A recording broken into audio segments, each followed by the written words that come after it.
Hey traders, David Frost, My Strategic Forecast. You're here for another episode of Common Sense Market Analysis. Today's Tuesday, June 18, 2024.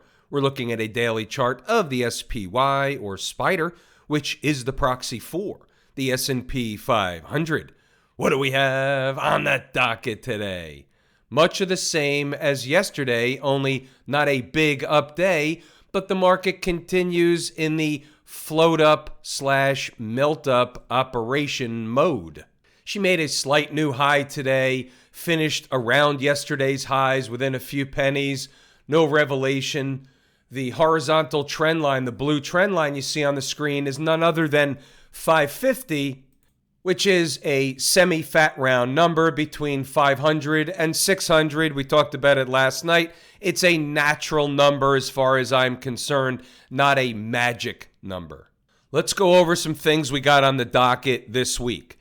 We have regular way options expiration week. Weird stuff happens. Nothing weird has happened yet. It's just information.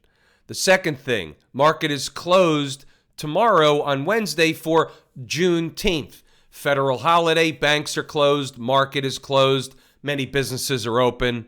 It's a day off for market participants. So we'll be back on Thursday in uniform, ready to go.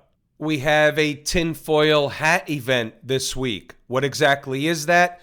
We have the summer solstice that occurs on the 20th, which is Thursday. Now, it occurs technically after the market closes on Thursday. However, what we do want to know is the market trading up or down into one of these events? It's now trading up into one of these events. Thursday, Friday puts the market from a daily chart perspective in an on-time type of situation. And this week happens to be an on-time week type of situation. Write that down. Put it on a sticky note. They're a little bit far from home base. Home base continues to creep up along with price.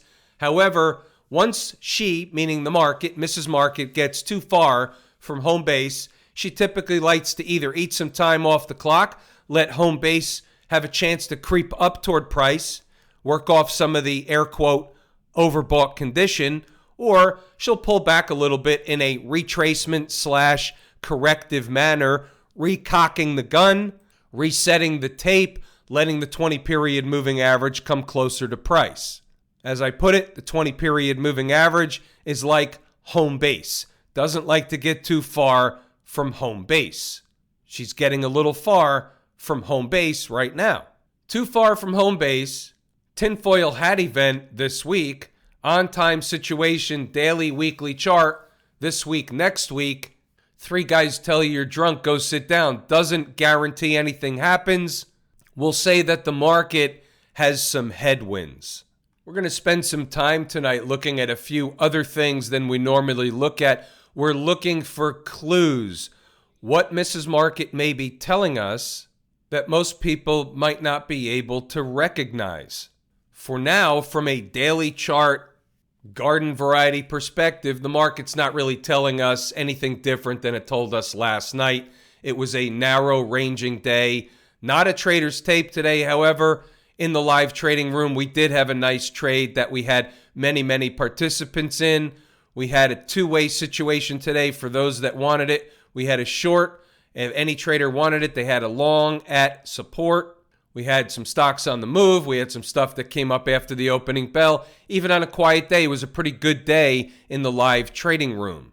Plus, from an automagical swing trade algo system, we entered at 192 JP Morgan Chase, JPM, last week. Buy alert issued at 192. First profit target today at 197.90. Basically high a day. We'll issue that. Funny how that works. It is now what's called a risk-free, emotionless trade.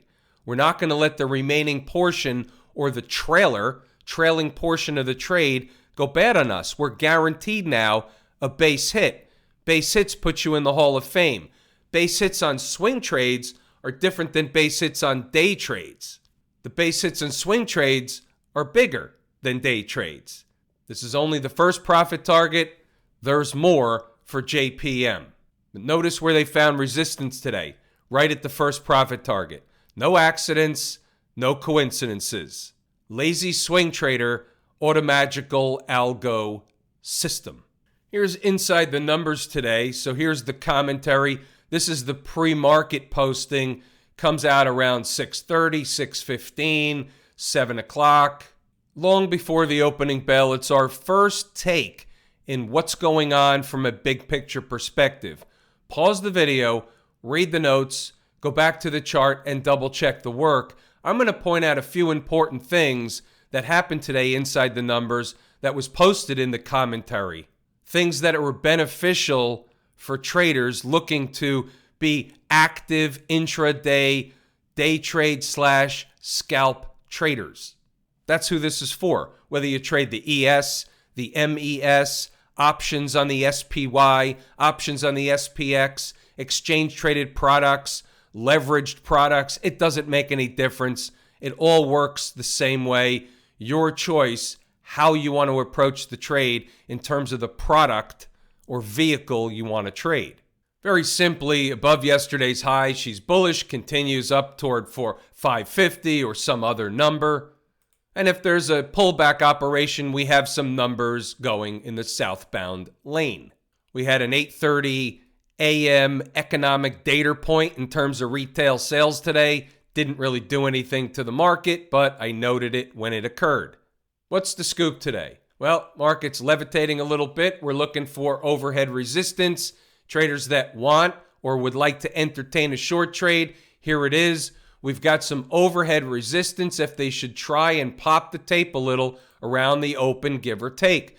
547.80 up to a spike of 548.50, which was yesterday's high area, is overhead resistance where they shouldn't be able to waltz right on through. Okay, let's check on that work. 547.80 up to 548.50. There's a 5-minute chart. Right of the vertical is today's activity. You can see where the blue line is at 547.80. They didn't get much higher in the morning session, so you can see that was the beginning or front end of overhead resistance. Took them a while. They ate some time off the clock, but they finally provided the trade. Not a tremendous trade, but what our objective is to take a base hit, which in our book, the way we do it in the live room and inside the numbers is 5 to 7 S&P handles, ES points, is our base hit, 50 to 70 SPY cents. Sometimes we get a whole lot more, but we want to make sure we get a base hit, put a profit in our pocket. Why? Because base hits put you in the Hall of Fame, and when you pile up the base hits, you find out after the fact that your account value has been compiling from lower left to upper right, working in your favor. All Mrs. Market was providing today was a base hit. That's fine. We take what she gives us. We do not impose our will on the market. That's a trader-ism. Write it down. Put it on a sticky note. I didn't make it up. I adopted it. It is a trader-ism. This was posted on the board before the market opened, before they were open for business, 9 a.m. Eastern Standard Time. All right, fair enough. 547.80 up to the spike above 548 is overhead resistance. That came out, just to reiterate, at 9:32. Then they hung around for a while. For now, we'll call 547.80 a pivot. And if nothing else, it was certainly a pivot today. They hung around there all day long. Little above, little below. That was certainly what we'll call the center point.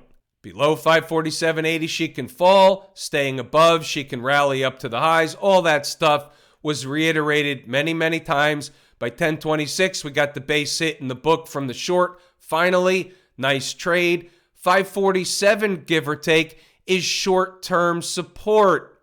Back to the chart. 547 is now the blue horizontal trend line. As you could see, spiked it by a few pennies. That's the give or take. That was, in fact, support.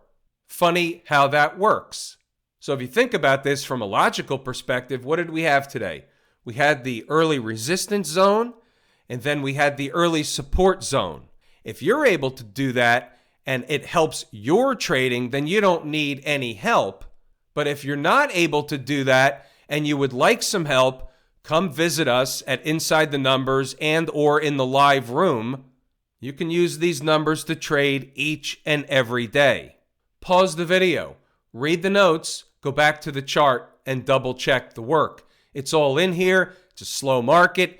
What I say, it was like watching turtles watch paint dry. It was one of those markets. It was classified as a summer doldrum kind of day. We take the market she gives us each and every day. About stocks on the move, we had 3 potentials today: Lennar, Nexera Energy, and Philip Morris. Only one hit its entry objective. That was Lennar. The other 2 are off the board. They're no trades. We only want the trades at our numbers, not somebody else's. Let's take a look at Lennar. There's your number in Lennar, 150.34. Dead on balls accurate, low of the morning session right out of the gate. We did have a lot of traders in the live room that got filled down there. They took a rocket ride when the stock comes back down to the entry, not necessarily in here, but over here. Trade is over. There's no new trade. Morning session's over. The morning rush is over. This is the one we want. That was a nice trade. A lot of participation in the live room. The numbers work. Look at the next 2, by the way. So in this candle, came up short of the second number, bounced back to the first. That takes the second number off the table, even if you were thinking about it. What happened? Third number technically is activated. And where did it go? To the third number, bounced back to the second, gave you the deal. Just saying. The numbers work is what I was just saying. Anything material happen in the IWM today? Well, they tried to push up into the convergence of the moving averages, the 100 and the 50 period moving average. They didn't quite get there. Nothing negative today for the IWM. The chart is in a different position. We still have divergences between the Qs and the S&P and the IWM. However, there's nothing wrong, no material change today on the IWM. So we're just going to move it along and say they had an opportunity to fill a gap up here. The gap comes in at 201.94. Get into the convergence of moving averages. They chose not to. They can tomorrow. We'll see what happens, but no material change from last night's discussion in the IWM. Stay tuned because we're going to talk about another list of things that I don't talk about every day, but it's going to be, in my opinion, somewhat of a clue situation. I just want to run through some of these other charts first. For example, what about the folks down at the transportation department? Well, they were down 35 points today, 0.25%, so we're not going to make a federal case out of that. But they too remain below all the moving averages and below the 20-period moving average, having an opportunity to get to and spike through it today, chose not to, came up just a touch short. That's by choice. There are no accidents nor coincidences across the market or most other places for that matter. Remember our longer view. You have the trend line above, the trend line below. When they converge, time is up, but they can trade within this span for any amount of time up until time is up. They can go to the bottom, go to the top. They can also break out at any point in time they choose.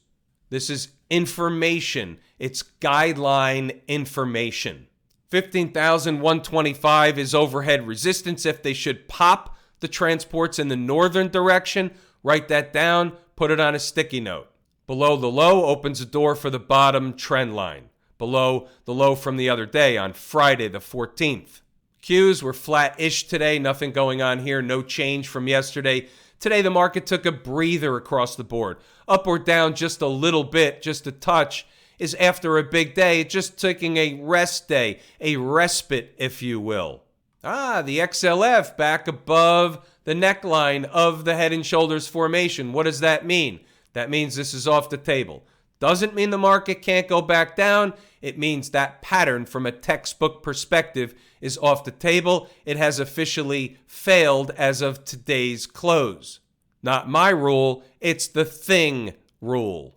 What about the semi-space, the SMH or smash mouth, as we like to call it? Just on a continued melt-up operation, nothing else to say. Where are they headed? Well, you could have said 275 before they finished the day at 276.86. Or finished at 76, I believe, 276.76. Maybe they're going at 280, 285. We have no idea. It's in a melt-up situation, extended from home base. They will come back toward home base. From where and when will it begin is the question.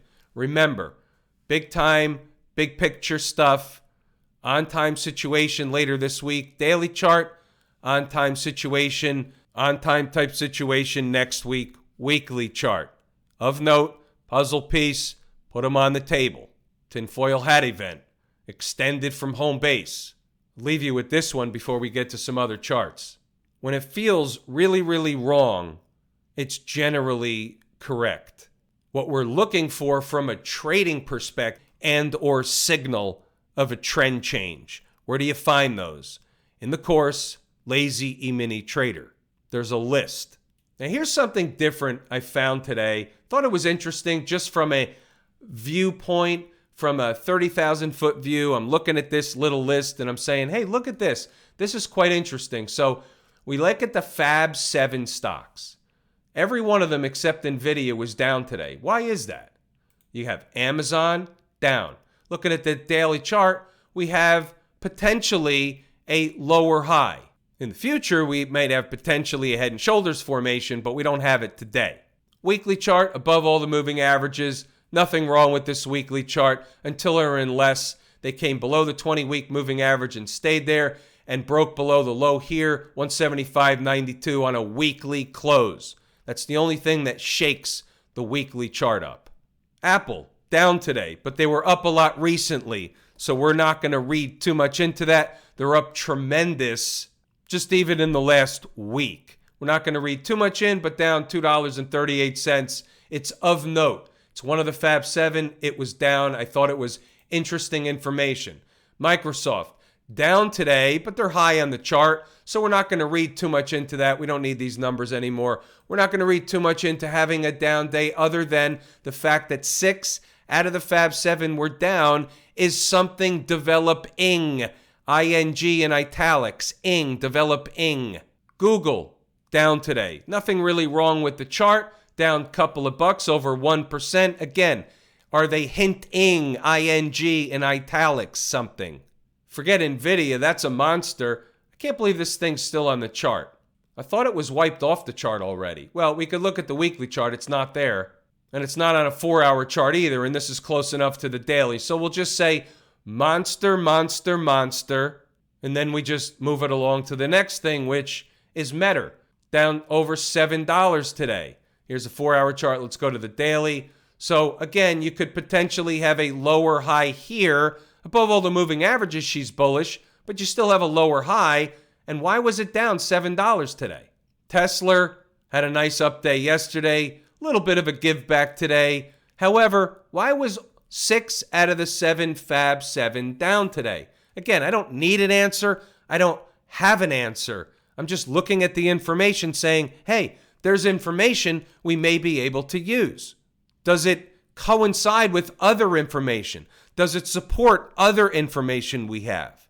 We have a list, a compiling list of information, and price of the S&P just doesn't care yet. Keeps going up. But we have information to the contrary. We're paying very close attention over the next few trading sessions.